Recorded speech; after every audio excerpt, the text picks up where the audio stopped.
Нема веќе поволни услови за кредит за втор стан или втора куќа. Народната банка од 1 декември воведува нови правила. Со нив кредитите за прв стан или за изградба на куќа стануваат поповолни, но за инвестиции условите стануваат построги.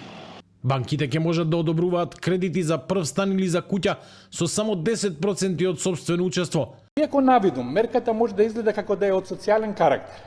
Таа е пред се економска мерка, прифатена во банкарството како прудентна, што значи дека лицата, односно семејствата кои за прв пат купуваат или градат објект за живење со користење на кредит, представуваат помал ризик за банките од аспект на сервисирањето на кредитот. Имајќи ги во вид условите на пазарот на недвижности кај нас, особено во главниот град, но и неколку други градски центри низ земјата, што резултира со забранен раст на цените на становите, правејќи ги недостапни пред се за помладите генерации, вршиме значително затегнување на условите за користење кредит за стамбен објект кој не представува примарно живеалиште на кредитобарателите. За оние пак кои купуваат станови за издавање или за инвестирање, условите ќе бидат значително потешки. Минималното учество расте од 15 на 25%, а каматните стапки ќе бидат повисоки. Народната банка најава и контроли, а ако се утврди измама, каматата може да биде зголемена, а граѓанинот да одговара кривично. Од Народната банка уверуваат дека целта е превенција од прекумерно задолжување и заштита на финансиската стабилност.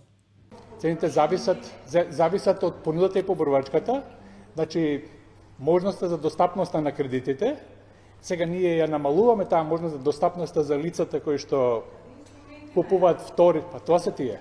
Купуваат втори и трет стан, што секако ќе се одрази на поборувачката при фиксна понуда, нели, на становите, ќе видиме како ќе реагира пазарот. Ние очекуваме стабилизирање на цените, затоа што, како што видовте, во измината година и во првата половина од година имавме двоцифрен раст, што представуваат дури општествен проблем.